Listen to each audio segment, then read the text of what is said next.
మహేంద్రవరంలో కల్తీ పాలు ఘటన జరిగి సుమారుగా 15 రోజులు దాటుతా ఉంది.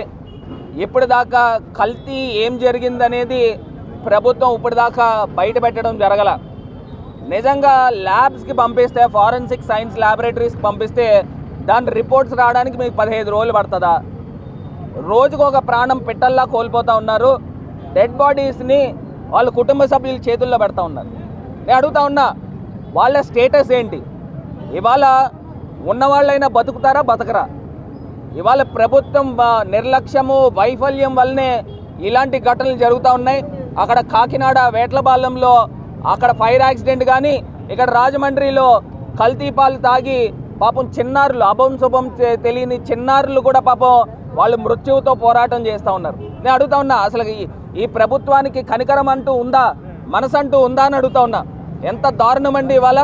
ఇవాళ నేషనల్ ఫారెన్సిక్ సైన్స్ ల్యాబొరేటరీస్కి ఏ ల్యాబొరేటరీస్కి పంపించారు, అది ఏం కలిసింది అనేది ఇప్పుడు దాకా బయట పెట్టడం జరగల. నిజంగా ఇథిలీన్ గ్లైకాల్ కలిసిందా? ఒకవేళ ఇథిలీన్ గ్లైకాల్ కలిస్తే దానికి తగ్గట్టు ట్రీట్మెంట్ ఇస్తున్నారా, లేకపోతే జనరల్ ట్రీట్మెంట్ ఇస్తున్నారా? దీనికి యాంటీడోట్ తెప్పించారన్నారు. ఆ యాంటీడోట్లు ప్రజలకి, అక్కడ ఉన్న పేషెంట్స్కి వేశారా లేదా?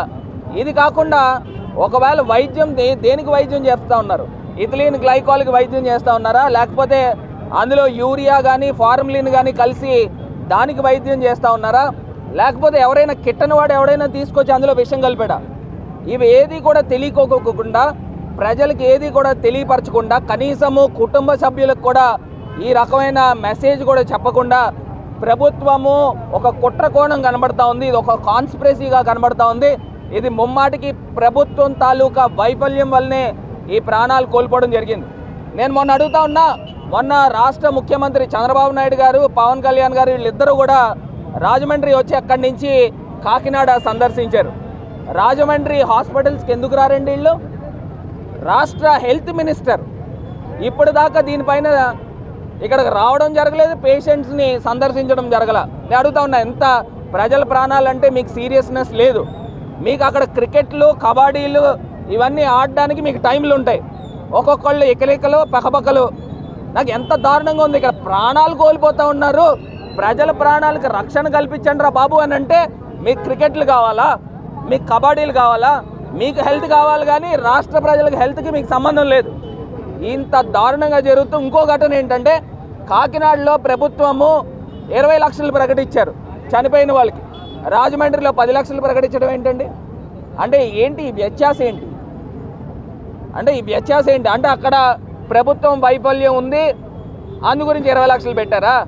ఇక్కడ ప్రభుత్వం వైఫల్యం లేదు, అందు గురించి 10 లక్షలు పెట్టారా? ఏంటి ప్రాణం ఖరీదుకి మీరు ఖరీదు కట్టే దానికి కొలమానం ఏంటి అని అడుగుతా ఉన్నా. ఇంత దారుణంగా జరుగుతూ ఉంటే ఇప్పటికీ కూడా ల్యాబ్ రిపోర్ట్స్ బయటపెట్టలేదు. ఇమీడియట్గా తక్షణమే నారా చంద్రబాబు నాయుడు గారు ప్రెస్ ముందుకు రండి, లేకపోతే రాజమండ్రికి రండి, అసలు ఏం జరిగింది దీనికి సంబంధించి పూర్తి స్థాయి రివ్యూ తీసుకొని నేషనల్ ఫారెన్సిక్ సైన్స్ ల్యాబొరేటరీస్ యొక్క రిపోర్ట్స్ బయట పెట్టండి. అందులో ఏం జరిగిందనేది ఖచ్చితంగా ప్రజలకు తెలియాల్సిన అవసరం ఉంది. ఇంకా ఫుడ్ సేఫ్టీ అధికారులతో నేను మాట్లాడితే మాకు స్టాఫ్ లేరండి అని చెప్తున్నారు. ఎంత దారుణమో చూడండి. అంటే వీళ్ళకి ప్రజల ప్రాణాలకి అసలు లెక్కలు లేవు. ఇంత దారుణంగా జరుగుతూ ఉంది. ఖచ్చితంగా రాజమండ్రిలో హెల్త్ ఎమర్జెన్సీ ప్రకటించాలి. ఎక్కడెక్కడ ఏమేమి కల్తీలు జరుగుతున్నాయో ఖచ్చితంగా ఫుడ్ సేఫ్టీ అధికారులు ఒక స్పెషల్ టీం నేసి రాజమండ్రి అంతా కూడా జల్లిడి పట్టి ఎక్కడా కూడా అక్రమాలు, అన్యాయాలు జరగకుండా అరికట్టాల్సిన బాధ్యత ఈ ప్రభుత్వానికి ఉందని హెచ్చరిస్తా ఉన్నాం.